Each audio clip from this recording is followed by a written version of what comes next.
પશ્ચિમ બંગાળમાં બનેલી ઘૃણાસ્પદ ઘટનાના પગલે આજે સાબરકાંઠા સહિત ગુજરાતભરના મોટાભાગના તાલુકાઓમાં પશ્ચિમ બંગાળના મુખ્યમંત્રી મમતા બેનર્જી સામે આવેદનપત્ર આપવામાં આવ્યા છે.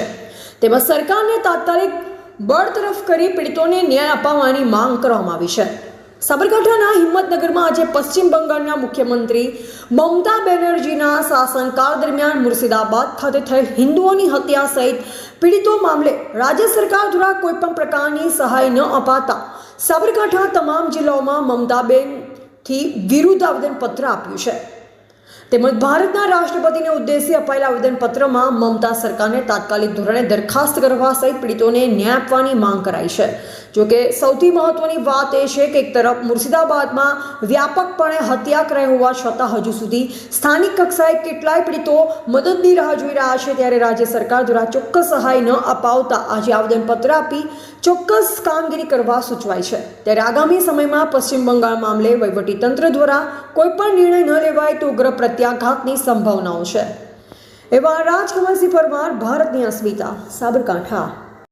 જય શ્રી રામ. વિશ્વ હિન્દુ પરિષદ દ્વારા તથા સામાજિક સ્વયંસેવી સંગઠનો દ્વારા આજે સમગ્ર દેશમાં જિલ્લા કેન્દ્રો ઉપર માનનીય મહોદય શ્રી રાષ્ટ્રપતિજીને આવેદનપત્ર માનનીય કલેક્ટર શ્રી દ્વારા આજે આપવામાં આવેલ છે. અમે વિશ્વ હિન્દુ પરિષદ દ્વારા એવી માગણી છે કે મમતા સરકાર છેલ્લા કેટલાય વર્ષોથી વોટની રાજનીતિમાં ક્યાંક ને ક્યાંક એ હિન્દુ વિરોધી બની રહી છે અને મુર્શિદાબાદમાં જે ઘટના બની એનો અમે સખત વિરોધ કરીએ છીએ.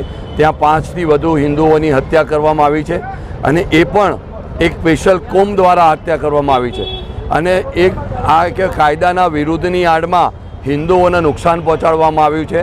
વિશ્વ હિન્દુ પરિષદની માગણી છે કે જે 500 પરિવારોને જે નુકસાન પહોંચ્યું છે એમને રીપ્રસ્થાપિત કરવામાં આવે, એમની જાનમાલને નુકસાન થયું છે એને કરવામાં આવે, NIA દ્વારા તપાસ કરી અને જે રાષ્ટ્ર વિરોધી તત્વો છે એમને પણ પકડી અને જેલના હવાલે કરવા પડે. સાથે સાથે આ સરકારને બરખાસ્ત કરી તાત્કાલિક ધોરણે રાષ્ટ્રપતિ શાસન ત્યાં લગાવવામાં આવે એ માગણીના અનુસંધાનમાં આજરોજ આ કાર્યક્રમ કરવામાં આવ્યો. અમારી સૌની માગણી છે કે માનનીય મહોદય અને સરકાર, કેન્દ્ર સરકાર આ વસ્તુનો તાત્કાલિક અમલ કરે.